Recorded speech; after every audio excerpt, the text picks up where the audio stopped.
Hi hello ವಿದ್ಯಾರ್ಥಿಗಳೇ, ಎಲ್ಲರಿಗೂ Kunbi brothers YouTube ಚಾನಲ್ಗೆ ಸ್ವಾಗತ. ವಿದ್ಯಾರ್ಥಿಗಳೇ, ಈ ಒಂದು ವಿಡಿಯೋದಲ್ಲಿ ಮೊರಾರ್ಜಿ ದೇಸಾಯಿ ಪ್ರವೇಶ ಪರೀಕ್ಷೆ 2026 ಈ ಒಂದು ಎಕ್ಸಾಮ್ಗೆ ಸಂಬಂಧಪಟ್ಟಂತೆ ನಿಮಗೆ ಒಂದು ಕಂಪ್ಲೀಟ್ ಆದ ಒಂದು ಮಾಹಿತಿ ನಿಮಗೆ ತಿಳಿಸ್ತಾ ಇದ್ದೀನಿ. ಈ ಒಂದು ವಿಡಿಯೋ ತಮ್ಗೆ ಇಷ್ಟ ಆದ್ರೆ ತಪ್ಪದೆ ಈ ವಿಡಿಯೋ ಒಂದು ಲೈಕ್ ಮಾಡಿ ಹಾಗೆ ಶೇರ್ ಮಾಡಿ.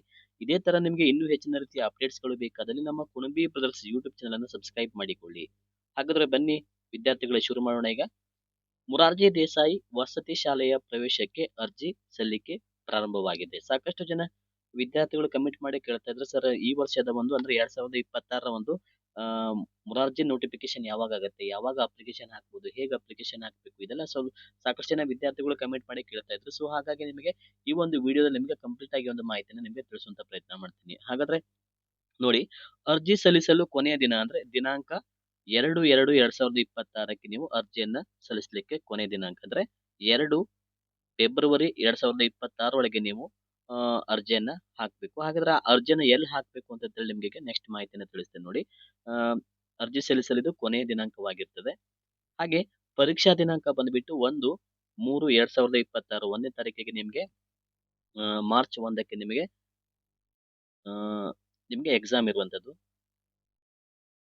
ಓಕೆ, ನೆಕ್ಸ್ಟ್ ನೋಡಿ, ನಿಮ್ಮ ತಾಲೂಕಿನ ಅಂದ್ರೆ ಬಾಲಕರು ಮತ್ತು ಬಾಲಕಿಯರಿಗೆ ಪ್ರತ್ಯೇಕ ಅರ್ಜಿ ಫಾರಂ ತೆಗೆದುಕೊಂಡು ಮಗುವಿನ ಶಾಲೆಯಲ್ಲಿ ತುಂಬಿ ಅಂದ್ರೆ ನಿಮ್ಮ ಹತ್ತಿರದ ಮೊರಾರ್ಜಿ ಶಾಲೆಯಲ್ಲಿ ಅರ್ಜಿಯನ್ನ ಸಲ್ಲಿಸಿ. ನಿಮ್ಮ ಹತ್ತಿರದಲ್ಲಿ ಇದು ಹೊರಗಡೆ ಆನ್ಲೈನ್ ಸೆಂಟರ್ಗಳಲ್ಲಿ ಇದನ್ನು ತುಂಬಲಿಕ್ಕೆ ಅವಕಾಶ ಕೊಟ್ಟಿಲ್ಲ. ನೀವು ಎಲ್ಲಂತಂದ್ರೆ ನಿಮ್ಮ ಒಂದು ತಾಲೂಕಿನ ಅಥವಾ ನಿಮಗೆ ನಿಯರೆಸ್ಟ್ ಯಾವುದೋ ಒಂದು ಮೊರಾರ್ಜಿ ಸ್ಕೂಲ್ ಇದೆ, ಆ ಸ್ಕೂಲಲ್ಲಿ ಹೋಗಿ ನೀವು ನಿಮ್ಮ ಮಗುವಿನ ಒಂದು ಮಾಹಿತಿಯನ್ನು ಅಥವಾ ನಿಮ್ಮ ಮಗುವಿಗೆ ಒಂದು ಅರ್ಜಿಯನ್ನು ನೀವು ಸಲ್ಲಿಸಬಹುದು. ಅಲ್ಲಿ ಮಾಹಿತಿಯನ್ನು ಕೊಟ್ಟು ನಿಮ್ಮ ಅಲ್ಲಿ ಅರ್ಜಿಯನ್ನು ಸಲ್ಲಿಸುವಂತದ್ದು. ಇದು ಆನ್ಲೈನ್ ನಲ್ಲಿ ಇದು ಹೊರಗಡೆ ಆನ್ಲೈನ್ ಅಲ್ಲಿ CSC ಸೆಂಟರ್ಗಳಲ್ಲಿ ಇದನ್ನು ತುಂಬಲಿಕ್ಕೆ ಆಗೋದಿಲ್ಲ. ನೀವೇನ್ ಮಾಡ್ಬೇಕು ಅಂತಂದ್ರೆ ಡೈರೆಕ್ಟ್ ಆಗಿ ನಿಮ್ಮ ಸಮೀಪದ ಒಂದು ಸ್ಕೂಲ್ಗಳಿಗೆ, ಮೊರಾರ್ಜಿ ಸ್ಕೂಲ್ಗಳಿಗೆ ಹೋಗಿ ಅಲ್ಲಿ ಅರ್ಜಿಯನ್ನು ಸಲ್ಲಿಸುವಂತದ್ದು.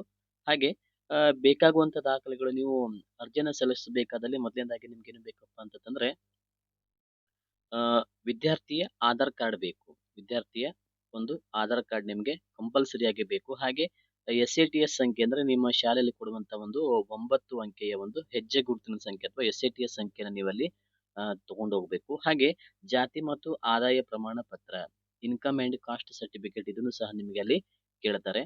ಹಾಗೆ ಆರ್ಮಿ ಅಥವಾ ವಿಧವಾ ಯೋಜನಾ ನಿರಾಶ್ರಿತರು ಇತ್ಯಾದಿ ಇದ್ದಲ್ಲಿ ಸಂಬಂಧಿಸಿದ ದಾಖಲೆ, ನೀವೇನಾದ್ರು ಮೀಸಲಾತಿ ಬೇಕು ಅಂತ ಹೇಳಿ ಅರ್ಜಿಯನ್ನು ಹಾಕಿದ್ರೆ ಅದಕ್ಕೆ ಸಂಬಂಧಪಟ್ಟಂತ ಒಂದು ಮೂಲ ದಾಖಲೆಗಳ ಒಂದು ಅಲ್ಲಿ ಕೊಡುವಂತದ್ದು. ಹಾಗೆ ವಿದ್ಯಾರ್ಥಿಯ 4 ಪಾಸ್ಪೋರ್ಟ್ ಸೈಜ್ ಫೋಟೋಗಳು ನಿಮಗೆ ಅಲ್ಲಿ ಕೇಳ್ತಾರೆ. ಇದನ್ನು ತಗೊಂಡೋಗಿ ಇತ್ತೀಚಿನ ಒಂದು ವಿದ್ಯಾರ್ಥಿಯ 4 ಪಾಸ್ಪೋರ್ಟ್ ಸೈಜ್ ಫೋಟೋಗಳನ್ನು ನೀವು ಅಲ್ಲಿ ಕೊಡಬೇಕಾಗ್ತದೆ. ಹಾಗೆ ವಿದ್ಯಾರ್ಥಿಗಳೇ, ನಿಮ್ಗೆ ಈ ಒಂದು ಎಕ್ಸಾಮ್ ಅನ್ನ ಯಾರೆಲ್ಲ ಬರೀಬೇಕು ಅನ್ಕೊಂಡಿದ್ರೆ ನಿಮ್ಗೆ ನಾವು ಲೈವ್ ಕ್ಲಾಸಸ್ಗಳು ಹಾಗೆ ಉಚಿತವಾಗಿ ಕೋಚಿಂಗ್ಗಳು ಬೇಕಾದಲ್ಲಿ ನಮ್ಮ ಕುಣಬಿ ಬ್ರದರ್ಸ್ ಯೂಟ್ಯೂಬ್ ಚಾನಲ್ ಅನ್ನ ಸಬ್ಸ್ಕ್ರೈಬ್ ಮಾಡಿಕೊಳ್ಳಿ.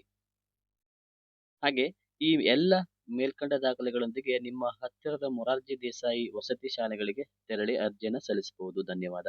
ಹಾಗೆ ಇನ್ನೊಂದು ವಿದ್ಯಾರ್ಥಿಗಳೇ, ನಿಮಗೆ ಆಗ್ಲೇ ಹೇಳಿದಾಗೆ ನಾನು ನಿಮಗೆ ಈ ಒಂದು ಎಕ್ಸಾಮ್ಗೆ ಒಂದು ಪೂರ್ವ ತಯಾರಿಗಾಗಿ ನಿಮಗೆ ಒಂದು ಮಾಡೆಲ್ ಕ್ವಶನ್ ಪೇಪರ್ ಇರ್ಬೋದು ಅಥವಾ ಒಂದು ಯಾವ ತರ ಒಂದು ಎಕ್ಸಾಮ್ ಅಲ್ಲಿ ಕ್ವಶನ್ಸ್ ಗಳನ್ನ ಕೇಳ್ತಾರೆ ಇದರ ಬಗ್ಗೆ ನಿಮಗೆ ಮಾಹಿತಿಗಳು ಬೇಕು. ಹಾಗೆ ಪೂರ್ವ ನಿಯೋಜಿತವಾಗಿ ನಿಮಗೆ ಲೈವ್ ಕ್ಲಾಸಸ್ಗಳು, ಯೂಟ್ಯೂಬ್ ಲೈವ್ ಕ್ಲಾಸಸ್ಗಳು, ಹಾಗೆ ರೆಕಾರ್ಡೆಡ್ ಕ್ಲಾಸಸ್ಗಳು, ನೋಟ್ಸ್ಗಳು ಬೇಕಾದಲ್ಲಿ ನಮ್ಮ ಕುಣಬಿ ಬ್ರದರ್ಸ್ ಯೂಟ್ಯೂಬ್ ಚಾನಲ್ಗೆ ಸಬ್ಸ್ಕ್ರೈಬ್ ಆಗಿ. ಹಾಗೆ ನಿಮ್ಮ ಸ್ನೇಹಿತರಿಗೆ ಸಹ ಆದಷ್ಟು ಈ ಮಾಹಿತಿಯನ್ನು ತಿಳಿಸುವಂತ ಒಂದು ಪ್ರಯತ್ನನ ಮಾಡಿ ಅಂತ ಹೇಳ್ತಾ ಇಲ್ಲಿವರೆಗೆ ಈ ಒಂದು ವಿಡಿಯೋ ನೋಡಿದ್ದಕ್ಕೆ ಧನ್ಯವಾದಗಳು. ಹಾಗೆ ನಿಮಗೆ ಇನ್ನೂ ಹೆಚ್ಚಿನ ರೀತಿಯ ಒಂದು ಈ ತರ ಒಂದು ಅಪ್ಡೇಟ್ಸ್ಗಳಿಗಾಗಿ ನಮ್ಮ ಕುಣಬಿ ಬ್ರದರ್ಸ್ ಯೂಟ್ಯೂಬ್ ಚಾನಲ್ ಅನ್ನು ಸಬ್ಸ್ಕ್ರೈಬ್ ಆಗಿ. ಧನ್ಯವಾದ.